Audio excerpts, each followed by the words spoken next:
You know what, Lucy? We've got too many Kukris. Is that possible? Can you have too many Kukris? I think we've finally got to the stage in life where we've got too many Kukris. Let's do a Kukri clear out. Hey folks, Matt Easton and Lucy Easton. You're here with the Eastons again, and we're having a Kukri clear out. Or are we? So as you can see on this table, I think this is all the Kukris I've got. I'm not even 100% sure about that though. I'm not 100%. I think there might be some in the bedroom, but we won't worry about them for now. Okay, let's not even go there. So I think this is all the Kukris, but I might have one in a drawer somewhere, or I just don't know. But how many are there here? So we've got 1, 2, 3, 4, 5, 6, 7, 8, 9, 10, 11, There's about 12, 13, 14, 15, 16, 17, 18. There's about 20 here. We don't have as many Kukris as I thought we had. I thought we were on about 30. So do we even need a Kukri clear out? Could we just keep all 20 Kukris? Maybe we should just keep all. I'm now having a panic that we're going to get rid of some Kukris and end up with not enough Kukris. Too few Kukris could be a Kukri crisis. The question has to be, there's my hand. The question has to, Lucy, show your hands as well. Just show we're real people. There we go. We are real people. Here are real hands. So the question has to be, what do you do with so many Kukris? And so one of the reasons I decided to have a clear out is because I recently picked up a couple more Kukris and I picked them up to sell. And then I realised maybe these ones that I'm about to sell, maybe I really like them. Maybe I should sell some other ones from my collection.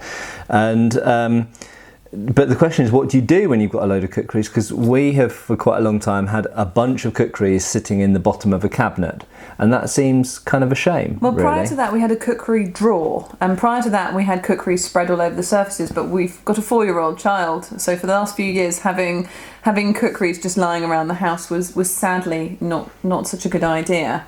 But we love Kukris. Yeah, so what I'm going to do is I'm going to clear this table off and we're going to look at some Kukris more individually, okay? So first up, we've got one of the most typical types of Kukris that you will find if you're looking around for Kukris, and it's characterised by the lion face pommel there. Okay, now these pretty much always indicate more recent manufacture, and most sort of tourist item Kukris that you might buy if you're on holiday in India have a lion-headed pommel, and they're not very good quality. That's not to say that you can't use them for stuff.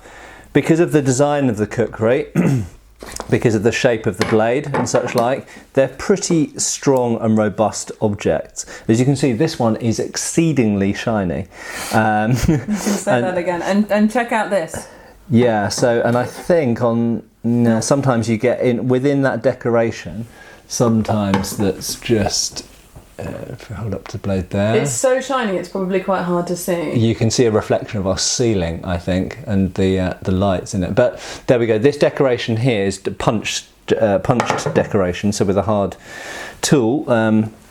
And sometimes you get made in India or the word India in those things. So they're very often Indian tourist items. However, they vary in quality, and this is actually a pretty good quality one, and I would describe it as functional.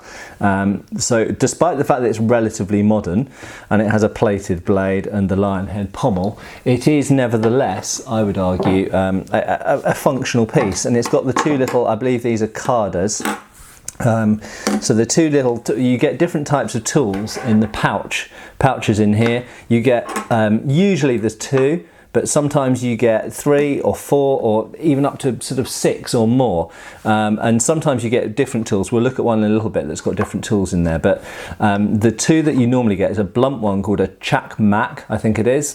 And then the one that's like a miniature Kukri, which is called a karda. So the karda is for cutting stuff, and the chak mak is for honing the edge, I think, primarily. So one's blunt, one's sharp, supposedly. So this is a fairly modern, essentially, we'll call it tourist Kukri. Might be from Nepal, might be from India, but it's a fairly good quality one, and they do vary quite a bit in quality. So there we go. That will almost certainly be going up on my website, Eastern Antique Arms, link below, for sale, because I tend to only collect antiques, but it is a fairly decent quality one. But anyway, you can read the full description when it goes up on the website. Anything to comment on that, Lucy? Yeah, Matt made a whole video the other day that you may have seen about how to put a kukri in and out of a scabbard. And you will have noticed, eagle-eyed viewers, that he did it wrong just then. So just to reiterate, he knows that this is a really, really solid new scabbard and that he's not going to cut his fingers. If you've got a kukri, don't take it in and out with your hand over the top. Slide it in and out, push it downwards as you do it, because these often come apart there and then you can have a bit of a nasty mess of your hands. Yeah, so Lucy's absolutely right, and so try not to stick your fingers around there. I would just counter, I would defend myself by saying that because I'm so used to doing these, I'm always pushing towards the back. So even if I put my fingers over there, I'm always pushing essentially that way, away from the hand. Anyway, there we go. But yeah, no, it's a nice piece, but it's modern, and we like the antiques. Yeah, so let's go back in time a little bit. Which one should we do next? Actually, let's go back in time quite a lot. Where's that brass handled one you were waving around a minute ago? So these two are different from most kukris that you'll find out there by virtue of the fact that they have got metal grips. Now, they're both decorated. In fact, I'll hold up the handles closer to the camera so you can see they've got some pretty nice decoration obviously on both sides, and these are kind of fancy show-off kukris. Kukris in Nepal are carried as weapons, but they're also carried as status symbols, and obviously just like swords or knives in most cultures, if you've got a bit more money, you buy a more fancy kukri to show off a bit. And particularly, they've both got details which kind of display that. So the one here with the steel hilt, there's a brass hilt and a steel hilt. Well, the steel hilt's got a little bit of nice decoration on the blade on both sides. It's a sun symbol, which incidentally is the symbol of Nepal. But the version with the brass grip has got so this is called the cho. We've spoken a lot in previous videos. What? Why is Lucy laughing? I don't know. I'm laughing because of people's theories on things. Oh yes, the many theories of what that notch is for. Anyway, let's not even. I've done so many videos about that. Yeah, let's not even go there. Probably religious significance, but you will hopefully be able to see that the cho is not focusing for some reason. There we go. The cho on this is a little bit more ornate, and indeed we've got very nice detailed fullering here on the blade. So a lot of work has gone into this blade. You'll also notice it's a bit straighter and a bit narrower than the typical shape. If I just grab a kukri here we go, a more typically shaped kukri, you'll notice that a typical kukri has more of a curved angle on it and quite a big belly. This has got a thinner belly and is straighter.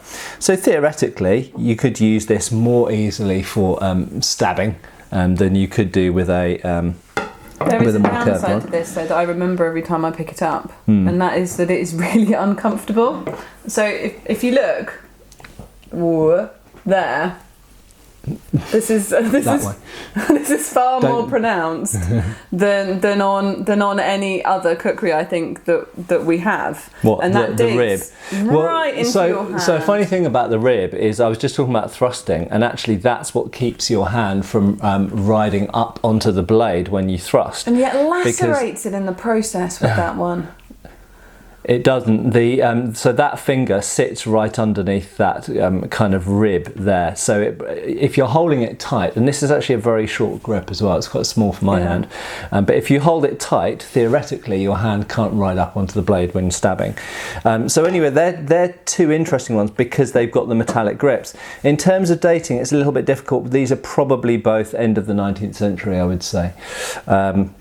So they are antique ones, and unfortunately neither of them have a scabbard.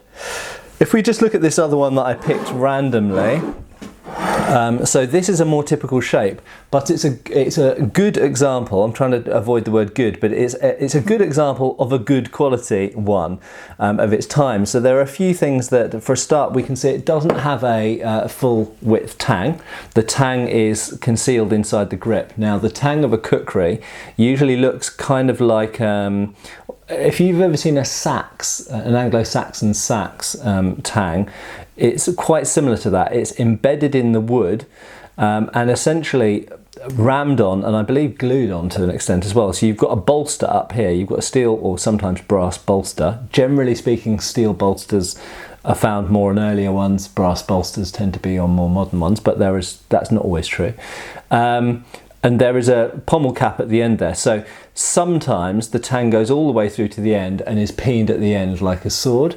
Sometimes it's not. So if I just grab another example, where should we find? This one here.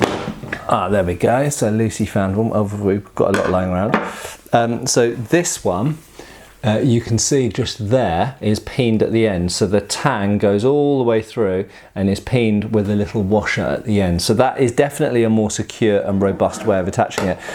That seems to be something that comes into kukri manufacturing from European influence. Now, I'm not going to say that's purely the inspiration for it, but once the Gurkhas started fighting as part of the British Army, it seems that kukris more and more often got tangs that went all the way through to the pommel and were peened. Earlier kukris, and sort of tribal, as it were, kind of non-military kukris, don't have anything at the end there, and that's because the tang only comes to about halfway down the grip and is essentially rammed and glued in place. So it's really friction and adhesive that's holding it there. So do you think that's older? Yes, and so there's without a shadow of a doubt, this is one of the oldest kukris I've got, possibly the oldest kukri I've got, and this probably dates to around the Napoleonic era. It's probably early 19th century, in other words, it's not quite the shape that you would normally associate with a kukri. No, so if we go back to this one and we say that that's more or less a typical size and shape for most kukris that you find today, compare it with the earlier one, you can see the earlier one has a more banana-like shape. So the curve of the grip follows through with the blade and curves all the way through like that. And it's much narrower up here, much less belly. So and do you like that, as a personal sort of aesthetic question? No, I prefer the typical one. Because it just doesn't. It's a nice knife, but it doesn't feel so much like a kukri. It doesn't feel so kukri-like. Although, actually, that would quite like to chop something. Yeah, but they are. You know, this is a smaller, lighter type of knife. I like that. Can we keep that? Yeah, I would keep that for the pure reason that it's the oldest and one of the rarest kukris I've got, probably. It's very difficult to find kukris of this kind of now, age. We've got a few that are quite similar to this one. Yeah, we have. So I'll put some others up on the table that are in roughly similar category. So let's put the old one to the side there for a minute. Do you think this one comes into that category? I'm just going to hold it, or do you think this is older? So if you put that there, I'll talk about that for a minute. So we've got another one here. It's really heavy, that one. Yeah, it's one of my. Oops, there's the two little. So that's a Carder, and that's a Carder as well. It looks. Oh no, that's a Chakmak. So here's a good illustration of the fact. I'll move nearer to the camera. So Carder is like a little. You're a bit blurry. Yeah, a bit blurry. Stupid camera. There we go.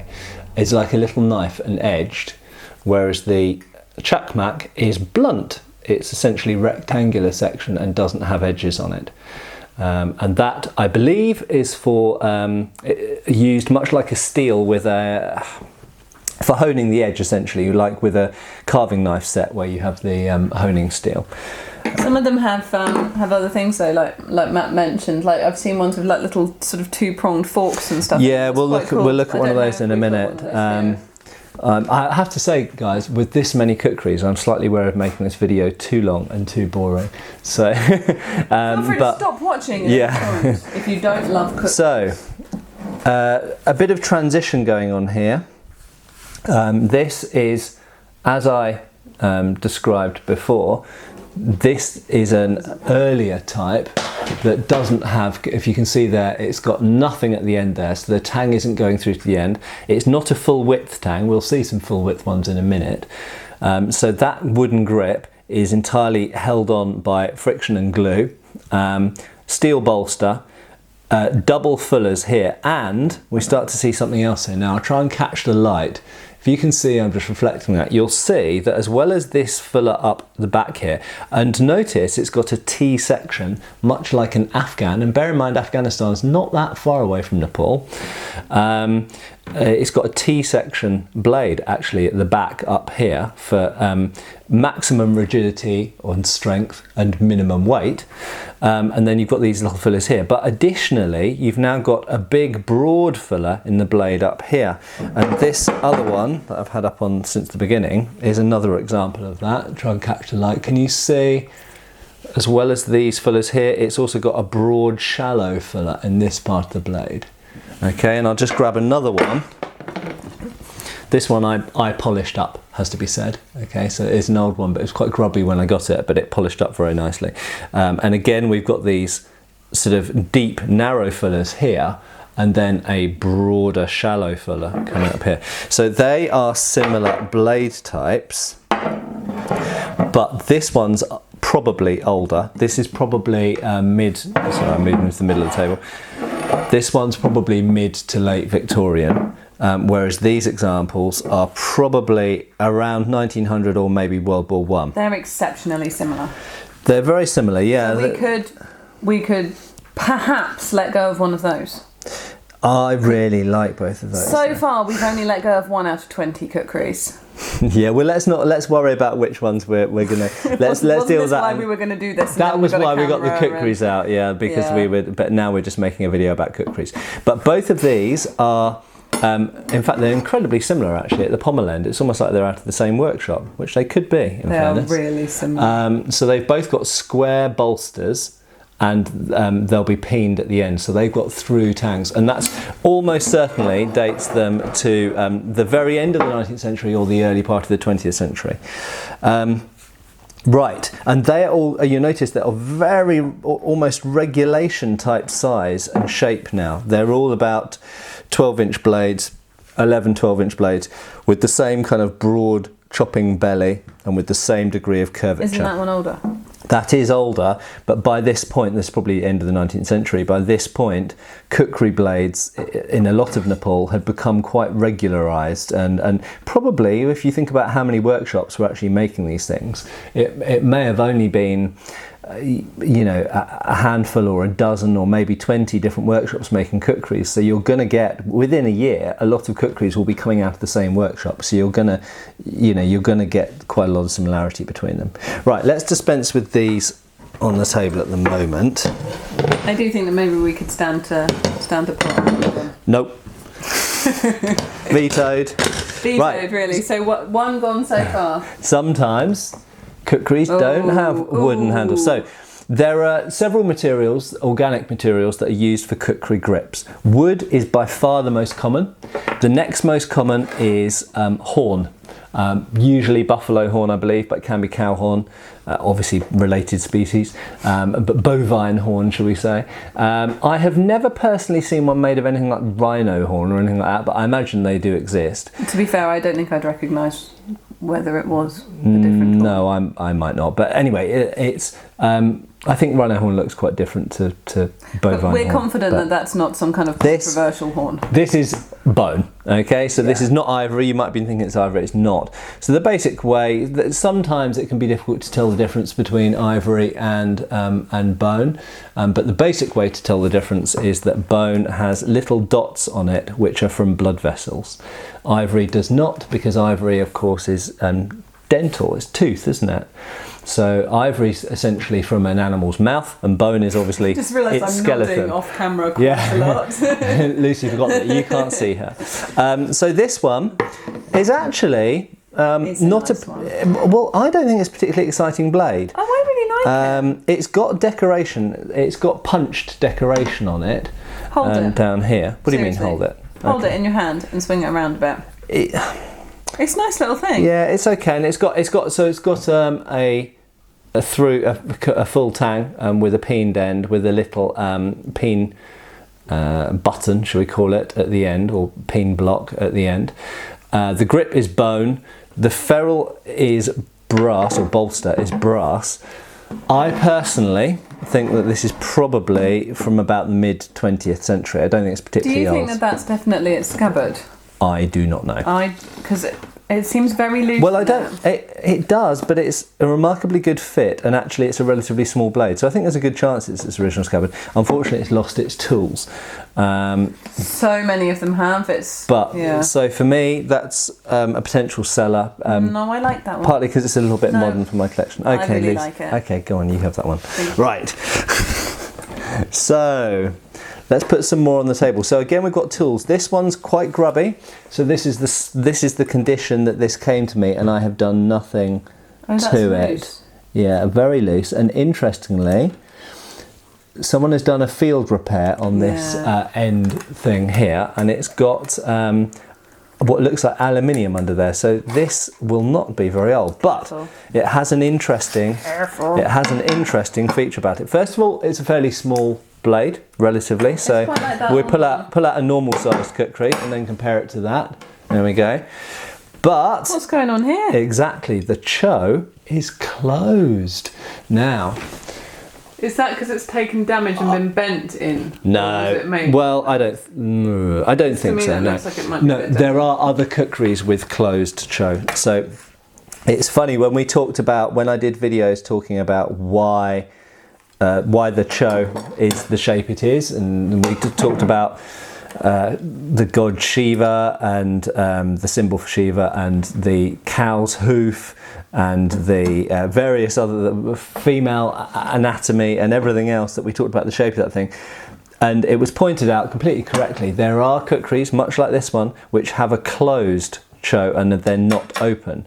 So that throws into the question whether that's got any utilitarian purpose whatsoever, if that's to stop your finger sliding up onto the blade, or if it's for doing something in terms of using it as a tool. Have you done much test cutting with kukris? I know we've done a fair little amount. bit. Yeah, fair amount. I've done a little bit. I don't remember there being a problem with your hand sliding at all. No, but we were cutting. Oh yeah, cool. If you're cutting, then your hand's always going to pull this way. You say that. We have seen people cut and throw swords into our garden fence. So. Yeah, but they haven't cut their own hands with them. No, so, anyway, not yet.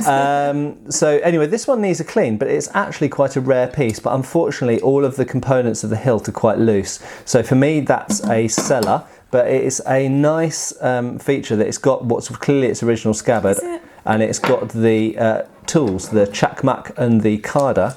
It's got still in there. Oh, okay, yeah. Yeah, it's a very loose hilt. But what I would say it's lovely though, isn't it? It's got a good edge on it. Won't we be sad when we miss it? It will. This one will clean up well, and someone who's wants to have a little restoration project, what you will end up with is a kukri that is actually a good quality piece, quite old, probably late 19th century, with all of its bits and pieces. And it's well worth the restoration effort, I would say. That was a nice one, but probably not for our collection right now. Right. So is that two that we've agreed can? You're fixated on getting right. That's not the priority of this video. That was why we started doing this in the first place. Right. What we're going to look at now. Do you see how he avoids the point? What we're going to look at now is a couple of military kukris. Meh. What do I mean by military kukris? Well, quite simply, as most people listening to or watching this video will know, the Gurkhas decided in the first third of the 19th century to send troops to join the British Army, and so Gurkha regiments were raised. In more modern times, there are of course still Gurkhas in the British Army, and there are also Gurkhas in the Indian Army as well, because the Indian Army used to be part of the British Army, and obviously after Indian independence in the 1940s, the Indian Army and the British Army separated, and both of them got Gurkha regiments. Lucky them. Now, when kukris were made for the military, often in larger factories, often in India, they were made with slightly different priorities in mind. Now you will notice, so this one here is a famous what's called M43, Model 43 kukri, and you will notice that it has a different construction method that is more like a bayonet. So it has a full width tang, it has a forged one-piece bolster that's actually part of the blade, and it has rivets holding the grip plates on. This means that it is practically impossible to break this thing. It's like indestructible lump of steel. Lucy, you don't like it, do you?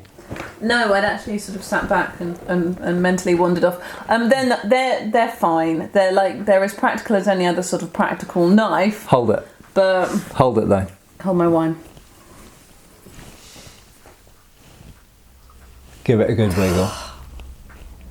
Okay. In fairness to him, it does feel nice, but they just don't do it for me at all.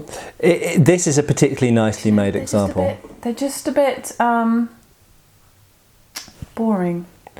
Okay, but you know, some people prefer the kind of military aesthetic, and these were used in, well, this is a Second World War One, but similar ones were used in World War One, and That's Second World War Two, isn't it? This is Second World War probably, but this is a private purchase one. It's so unusual. So whereas this one's clearly made in a factory for issue to a Gurkha, this I would say is either for a Gurkha officer or for a British officer or Indian officer with a Gurkha regiment. Reason being that it's a much more fancy blade. You can see in the reflection there. Oh, You've got really fancy fullers here. So you've got the thin fuller at the back of the spine, then you've got a shallow fuller here, and another shallow fuller there. So there's a lot of work. We should clean that up. Yeah, there's a lot of work gone in forging this. The grips are a very attractive, almost greenish hue. I've done a U-turn. That's quite an impressive blade. Yeah, it's this is horn, and it's very clearly been picked because it's pretty patterned horn. The brass, it's got a through, so as well as being a full width tang, you can see the edges of the tang at the front and the back and the rivets through here. It is peened as well to keep that pommel cap on, so it's a very tough construction. And this one, people like Kukris as much as we do, because it turns out there is quite a lot to say about them. Yeah, there is quite a lot. And this one comes with its scabbard, which has got the original belt mountings on, which is again another really nice added bonus. So we'll keep that. What you'll notice with the military ones is they've often got a larger throat, presumably for the very problem what we've spoken about in the previous video, because it's easier to get kukris in and out if Can I show you one that confuses me? Made a bit. Oh, and just quickly to talk about the tools. So even with the military one, you still get the kada and the chakmak. So that one's completely blunt edged for honing, polishing the edge, straightening the edge, and this one's a little knife, presumably for eating with or doing little jobs. I've got to say, I've looked at an awful lot of Kukris an awful lot of the time, and to my shame, I've never noticed before today when I looked on Wikipedia earlier that one of them was actually blunt. So this came in this scabbard. That's obviously in need of a bit of love. Well, no, that's more interesting than that, Lucy. But it doesn't. So this kukri is probably of kind of World War One age. Okay. And what's that on the blade? Well, I kind of thought someone might have painted it. They have. Is that because they've used it for... Sometimes when swords are painted, it's because they've been used on stage, but that seems unlikely here. Is it because of a rust problem? So, one can only guess. However... Are my guesses even remotely... No. in the right direction? Well, I think... So what's interesting is the kada and the chakmak, or the kada and the chakmak, their blades have been painted black as well. Why would someone paint the blades of a kukri and its tools it's rusty black? And they don't have any wire wool. It's not rusty underneath because you can see where the paint's come off. Rusty there? That's on top of the paint. Oh, okay. But you can see where the paint's come off. It's clean and bright underneath, and the edge is pretty damn sharp. So, supposition, complete guess, covert, tactical. Tactical Kukri! Well, this is either. Keeping it. This is a military one. Look at the scabbard. That is absolutely. I can't get it into that scabbard very easily, though. Is that just me being incompetent, or is it? Probably, Lucy. Yeah, well, look, try. I will do in a minute. No, try now that you've labelled me as incompetent. The fact is, this is a military. This is either a World War One or a World War Two kukri, and so we can only guess: was the blade painted in period? Was it painted by someone messing around in subsequent decades? We don't know. Incidentally, that's very interesting. I hadn't noticed that before. It has got the number 69 stamped into the blade. So conceivably, it could be post-war. I've just realised why it was hard to... It could be 1969. It's got stuff stuck to the end of it. Yeah, that's very interesting. So I would have to do some rethinking on this kukri. This kukri is now officially a mystery. I found the number 69 on it. Does that mean 1969? Does that mean it's actually much newer than I thought? Is maybe. it the 69th kukri in someone's kukri collection? Let's look at the scabbard. Actually, in fairness, the scabbard doesn't look that old. Very interesting. So why is it painted black? We don't know. Mystery. When's it made? We don't know. Mystery. Is it hard to get into the scabbard? Yes, a bit. So there we go. You have to just give it a bit of a wiggle, Lucy. I think what we're going to do is we're going to finish up on two particular kukris that I'd like to talk about. One, and they're like opposites. I love this kukri. So this is just mad. So this is now the Laurel and Hardy of the kukri world. we've got Stan Laurel here, and we've got Oliver Hardy over here. Which one do you like best? I like the big fat one, of course. Do you really? Yeah. Interesting. You thought I'd like the long skinny one? I did think you'd like the long skinny one. I like meat in my weapon. Do you? Yeah. Fair enough. You like a long weapon, don't you? Well, not necessarily a skinny one, but yeah. No. Okay, so you like long and meaty. Yeah. Anyway, the fact is that this is actually another rare piece. It's much like, and that's the reason I've left this on the table. It is hilarious though, isn't it? This and this are both rather early kukris, certainly 19th century, and I would say relatively early 19th century, or at least mid 19th century. This is exceptionally long for an antique kukri. Now, I should mention, you will occasionally find giant sword-sized kukris. These are one of two things. They're either for sacrificing things, goats, all sorts of other things. They're either for sort of ceremony, if they're old, or they're tourist pieces. And generally speaking, they don't seem to have been carried as weapons. But this could indeed be a sacrificial one. This could be for chopping the heads off animals. It's a particularly long blade, but it's actually quite light. Lucy, have a hold of that. Yeah. And it's actually quite a long, thin weapon. Kukris, by the way, also very often quite small in the grip.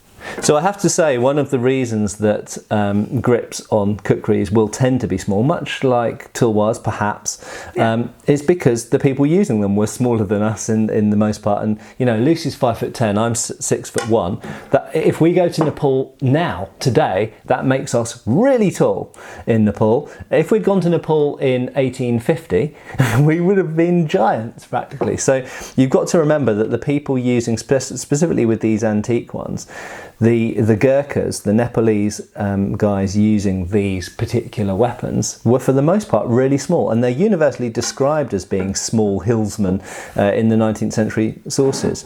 But obviously size doesn't count for everything, and they were super fierce and super effective. And their knives were very feared. But so this is a rather unusual piece and rather early piece. So I'd like you to, if you know you're interested in kukris, to remember and kind of fix in your mind these two pieces, because these actually represent earlier types of kukris, and to an extent perhaps where the kukri came from. The end of that one. Rather than what it became. Just like in the previous one. Yeah, again, so it doesn't come through the end. It's the tang is just kind of wedged and glued into the And hilt. that one, of course, is spotty. So the final one. So I am very fond of this one for a number of reasons, but mostly just because it's got girth, and I love girth. It's got nice fullers. I don't know if you were seeing this light. Yeah, you can, just about there. You'll see that it's got double fullers in the blade. Instead of having fullers as such at the spine, it's actually got some, let's see if we can get that in shot. You can see there, it's got some sort of indentation decoration. Fairly basic cho.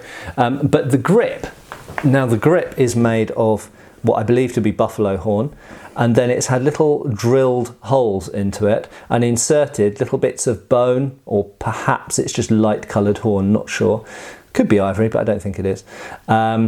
And so it's got that nice spotty decoration basically, and it's got an ornate butt cap, brass. It's probably not that old. I would guess this is probably early 20th century, this one, but I might be wrong. Could be 19th century. But one thing I really love about this, and you wouldn't be able to tell it necessarily from just seeing it on camera like this, is that the grip is very broad in that direction, and very flat in that direction, which means when you hold it, you have the mother of all edge alignment. It's just like you could not fail to hit with the edge of this thing. It is sharp, which is why I'm keeping my spare hand out of the way when I'm doing this. Yeah, it's super sharp, this one, and it's just it's really nicely made. So it's not super rare, it's not super old, but I just find it charming and very, very happy in the hand. Charming's a really interesting one to say, because I think actually that's one of the things about Kukris that is brilliant, is that they are such a sort of characteristic shape, and they are so nice to cut with and just sort of hold and wave around. They're absolutely, they're almost sort of the charismatic. They're very iconic as well. Right, I realised that I said I'd finish up on that. There's actually another one I want to finish up on. Lucy's fondling the one with the bone grip again. She really likes that. I really like that. So this is the one I'm going to finish up on. I actually showed this fleetingly in the last video I did on Kukris. So it is again pushing the blade to the back of the scabbard. New? It's one of the ones I acquired the other day. Oh, I don't recognise it. So it's got a pretty nice quality blade. It's got double fillers at the back here. It doesn't have any fillering up here. Has nice decoration, carved decoration in the wood. Steel bolster, steel pommel cap. It has got decoration, very interesting decoration on the pommel cap. I'm just going to bring that up here. Let's see if. There we go. And they've done that by having the pommel made two plates, a plate underneath and a plate on the top, and the plate on the top has got shapes cut out of it, super shapes. If you can't see, it's pretty cool. Yeah, so it's pretty cool. But the main reason why I'm showing this to you is not necessarily to show you the Kukri, but actually show. So it doesn't have all the tools anymore. Okay, so it's got space for. Oh my gosh. 1, 2, 3, 4, 5, 6, 7 tools. It's only got 3 of them remaining, unfortunately. So the 3 tools it's got are what looks like a little chisel, and I have no idea what that's for. I went to nail file. Yeah. A little saw. How cool is that? A little saw. Oh my, we're keeping this, right? A little saw, and it's made for Lucy because she likes crochet. Lucy Kate Crochet. I put the link below this video. You'd have a real job crocheting with that. But it's like a crochet hook. I am of many talents. But there is one other thing, and I take it out very carefully. Did you deliberately not show this to me until now? I thought you'd seen it, sorry. No, so this, you sometimes get this, very often it's lost, but you sometimes get this also. This is not that uncommon. So it's a little pouch. And so I'm not going to unfold it because the leather has gone completely stiff with age. But I believe what it's for is for keeping tinder in, for making a campfire. So what you do is you get your tinder, and I think it's waxed leather, and so it keeps it keeps it dry. So you get your tinder and you wrap it up inside the waxed leather, and that goes in there. So you always know wherever you are on the side of a mountain, you've got some dry tinder to make a little fire with. I really hope that's true, because that is I believe that's true. So you've got a saw, a crochet hook, and a chisel. So you can do woodwork, crocheting, cutting down trees, build a house, start a fire. Basically, you can survive in a post-apocalyptic world. Even if apes have become sentient and taken over, you can survive with one of these. Anyway, I hope some of that was interesting. That's some of our Kukris, and I have been Matt Easton. Oh, I've been Lucy Easton. Bless you. I just sneezed there. And thank you very much for watching. I'm sure I will talk more about Kukris in the future because we're surrounded by them. Bye. Do your hands, Lucy. Bye. Thank you for watching. Please subscribe, follow us on Facebook. You can buy t-shirts through Spreadshirt, support us on Patreon, or follow us on Pinterest. Thank you.